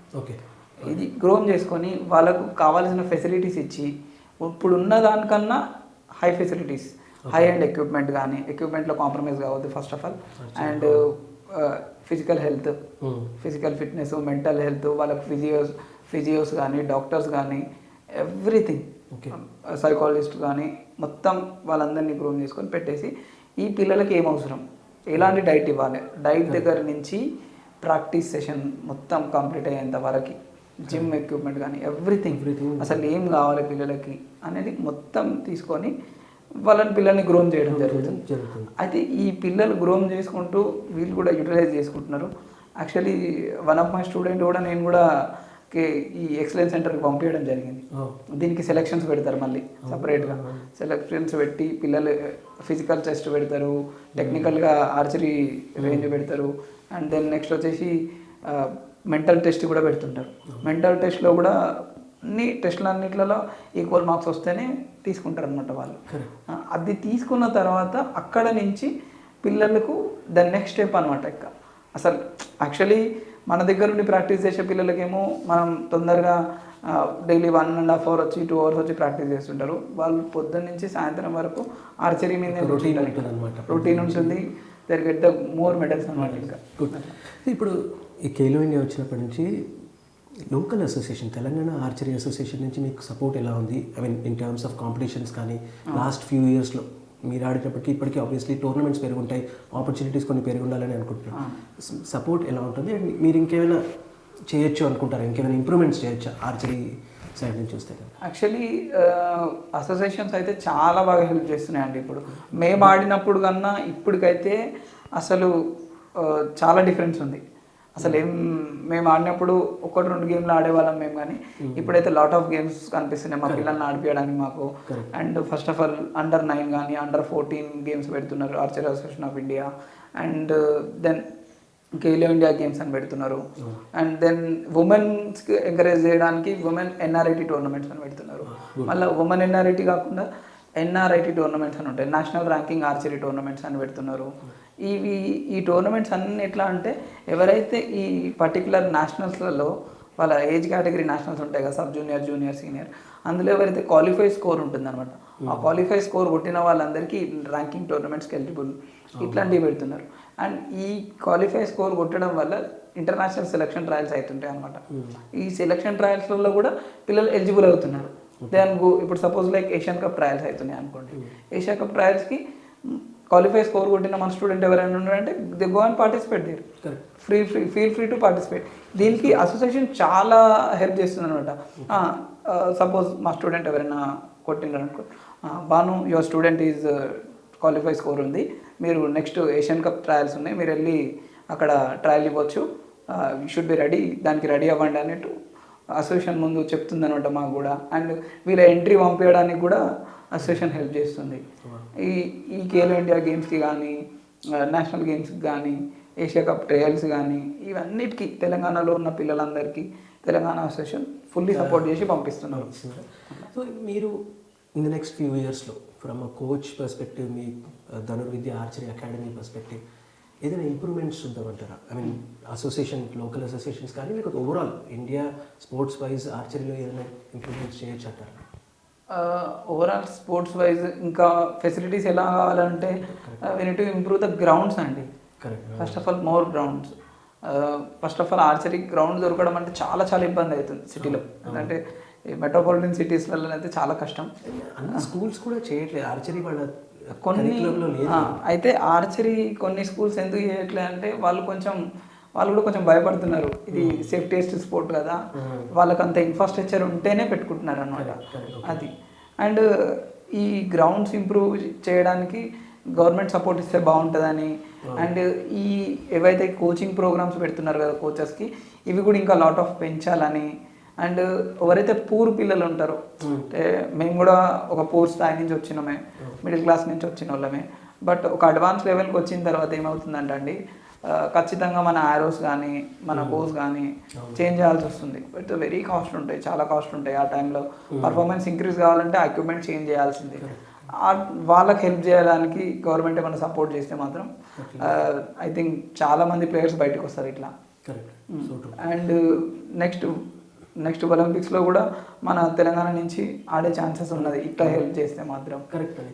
ఇప్పుడు యాక్చువల్లీ ఇప్పుడు కూడా చూస్తే మనం ఎవ్రీ ఒలింపిక్స్లో ఎవ్రీ ఇయర్ వింటాం దట్ వరల్డ్ ఛాంపియన్షిప్స్లో ఇండియా చాలా బాగా పర్ఫామ్ చేస్తాం. మీరు ఉమెన్స్లో చూసుకోండి, దీపికా కుమారి, జ్యోతి సురేఖ కానీ, లేక ధీరజ్ బొమ్మదేవరా, ఐ మీన్ మెన్స్లో ఉమెన్స్లో యాక్చువల్లీ ఆర్చరీలో ఎప్పుడు బాగా పర్ఫామ్ చేసుకుంటూ వచ్చాం లాస్ట్ ఫ్యూ ఇయర్స్ నుంచి. లాస్ట్ 2-3 ఒలింపిక్స్లో చూస్తే కనుక మన men's and women's are performing at world class stage really good. I think that is definitely, I hope that is encouraging kids to join. ఇంకా ఆర్చరీలోకి వెళ్ళాలి, ఇది ఆడాలి. This is a sport which is recognised India and Khelo India, thus nationals, there is a pathway for every one. అలా ఆలోచించి kids వస్తున్నారని అనుకుంటారు. Improve అవ్వాలి. మీరు కూడా అది దట్ ఈస్ చూస్తున్నారు ఇంక్రీజ్. ఇప్పుడు కొంచెం ఇంట్రెస్ట్ పెరుగుతుంది అంటారు కిడ్స్. యాక్చువల్లీ ఈ కిడ్స్లో ఇంక్రీజ్ పెరుగుతుంది, ఎంకరేజ్మెంట్ పెరుగుతుంది. అండ్ గేమ్ని ఎట్లా అంటే అందరూ ఈ మధ్య బాగా అవేర్నెస్ వచ్చిందండి. ఎలా అంటే అప్పుడు ఇంత అవేర్నెస్ లేకపోతుండే, అందరికీ ఆర్చరీ అనగానే ఓకే ఈ అవేర్నెస్ ముందుకు వస్తుంది. బట్ ఇన్ ఫ్యూచర్ ఇంకా చాలా అవేర్నెస్ వస్తుంది. అంటే ఇప్పుడు డిస్టిక్ ఒక అకాడమీ ఉంది, డిస్టిక్ 1 నుంచి 2 అకాడమీలు ఈజీగా ఉన్నాయి. బట్ అలా మన తెలంగాణలో చూసుకుంటే ఆల్మోస్ట్ అన్ని డిస్ట్రిక్ట్లో ఆర్చరీ ఉంది. వాళ్ళందరూ అందరు కోచెస్ అందరూ డెవలప్ చేయడానికే ట్రై చేస్తున్నారు. అండ్ ఇంకా డిఫరెంట్ స్కూల్స్లలో ఉన్నాయి. దాదాపు హైదరాబాద్లో 70-80 స్కూల్స్లలో ఆర్చరీ ఉందండి. ఇక్కడ మనం చేస్తున్నది అదే ప్రయత్నం. మీరు స్పోర్టీస్ లైఫ్కి మాట్లాడడం వల్ల కొంచెం అవేర్నెస్ పెరిగిందంటే కనుక, ఎస్పెషలీ మన తెలంగాణ, ఆంధ్రప్రదేశ్ స్టేట్స్లో ఇంకా ఇండియాలో చూసిన వాళ్ళందరికీ కూడా కొన్ని అవేర్నెస్ పెరిగి స్పోర్ట్ గురించి, అది ఈ రిక్వైర్మెంట్స్ ఉంటాయి అని తెలిస్తే. అండ్ వన్ మోర్ థింగ్ ఏంటంటే ఈ ఇంటర్నేషనల్ ప్లేయర్స్ ఉన్నారు కదా, వీళ్ళు కూడా చాలా బాగా పర్ఫామ్ చేస్తున్నారు. అంటే మీడియాకు రావడం, వీళ్ళు కూడా అరే వీళ్ళు మనం చూసినప్పుడు ఈ ప్లేయర్ నాకు తెలుసు అని పిల్లలకు ఒక ఎంకరేజ్మెంట్ ఉంటుంది. సపోజ్ లైక్ ధీరజ్ ఆడుతున్నాడు అనుకోండి, is a Olympian actually. Olympics ఆడేటప్పుడు మా పిల్లలందరూ ఆసక్తి చూడటం, మన తెలుగు ఆయన ఆడుతున్నాడు, మనం మెడల్ రావాలని అందరు ఎంత ఆసక్తిగా చూస్తుంటారు. అండ్ దీపికా కుమారి ఆమె గురించి చెప్పుకోవడం అంటే అసలు షీజ్ అ రియల్ ప్లేయర్. ఆమె ఎంత ఓవర్కమ్ చేస్తే ఇక్కడ దాకా రావచ్చు అనేది అందరికీ తెలుసు. దాదాపు ఆమె అన్ని మెడల్స్ కొట్టింది. ఒలింపిక్ మా సాడ్ విషయం ఏంటంటే అండి, ఒలింపిక్లో మెడల్ రాకపోవడం. అది ఖచ్చితంగా వస్తుంది. ఒలింపిక్లో మెడల్ డెఫినెట్లీ ఉంటుందని ఎక్స్పెక్ట్ చేస్తున్నాం. నెక్స్ట్ 20th ఒలింపిక్స్లో 100% ఒలింపిక్ మెడల్ ఉంటుందని మా కోచెస్ సైడ్ నుంచి ఫుల్ కాన్ఫిడెంట్గా ఉన్నాం. ఇంకోటి ఏంటంటే మన హైదరాబాద్ నుంచి కూడా నెక్స్ట్ ఒక ఒలింపిక్ ప్లేయర్ వెళ్తారండి compulsory. I think that is a good way to end the podcast also. I think that is what మనం హోప్ చేసేది కూడా అదే. అవేర్నెస్ పెరిగి మోర్ కిడ్స్ ఆడి ఆర్చరీలో ఇండియాకి పేరు తీయడమే మనం కూడా కోరుకునేది అదే. So Bhanuchander, thank you so much. మీరు చెప్పిన విషయాల్లో ఆర్చరీ స్పోర్ట్ ఎంత తెలిసినా కూడా చాలా విషయాలు మీరు చెప్పారు. పేరెంట్స్కి కానీ కిడ్స్ కానీ చాలా హెల్ప్ అవుతుందని అనుకుంటున్నాను. So thank you so much for talking to Sporties Life Bhanu. Thank you for giving this opportunity. Actually మీ ఛానల్ నుంచి నేను నాకు ఎవరైతే హెల్ప్ చేసిరో, బ్యాక్ ఎండ్గా నిలబడి హెల్ప్ చేసిరో వాళ్ళందరికీ నేను మీ ఛానల్ తరఫు నుంచి ఒకసారి థ్యాంక్స్ చెప్పుకుంటామండి. ఎవరైతే మాకు సపోర్ట్ చేసిన సర్స్ ఉన్నారు కదా, మా స్కూల్ సర్స్ కానీ మా school staff sir, first sir పేరు నేను చెప్పలేదు మీకు, డేవిడ్ సార్ అని, ఆయన పేరు డేవిడ్, సోషల్ సార్ పేరు డేవిడ్. ఆ తర్వాత వచ్చిన సార్ పేరు వెంకుల్ సార్ అని, ఆ తర్వాత వెంకటేశ్వరరావు సార్ అని వచ్చారు. ఆ సార్ అయితే మొత్తం అసలు మాకు హాఫ్ శాలరీ ఇంట్లోకి ఇచ్చేటోళ్ళు. ఎవ్రీథింగ్ సార్ అయితే వాళ్ళ సొంత పిల్లల్లా చూసుకునేది ఎక్కడన్నా బయటికి వెళ్తే. అది మేమందరం. అండ్ తర్వాత మా పేరెంట్స్కి అండ్ ఇప్పుడు సపోర్ట్ చేసే పేరెంట్స్ కూడా మాకు చాలా మంచి సపోర్ట్ చేస్తున్నారు. అండ్ మేము ఎక్కడైతే ప్రాక్టీస్ చేస్తున్నామో ఆ కాలనీ వాళ్ళు కూడా, కాలనీ పెద్దలు కూడా చాలా బాగా సపోర్ట్ చేస్తారు. ఆ ప్రెసిడెంట్లు కానీ అసలు చాలా బాగా సపోర్ట్ చేస్తారు. ఈ స్పోర్ట్ కంటే మీరు స్పోర్ట్స్ ఆడాలి, మేము ఏమైనా మెడల్స్ కొట్టినామో అని అంటే వాళ్ళు వెంబడే వచ్చేసి పిల్లలందరినీ ఎంకరేజ్ చేస్తారు. సమ్ గిఫ్ట్స్ ఇచ్చేసి you need to get next medal అని ఎంకరేజ్ చేస్తుంటారండి. వాళ్ళందరికీ నేను నా సైడ్ మీ ఛానల్ తరఫు నుంచి థ్యాంక్స్ చెప్పాను. థ్యాంక్ యూ అండి. Thank you so much Bhanu for talking to Sporties Life. Thank you.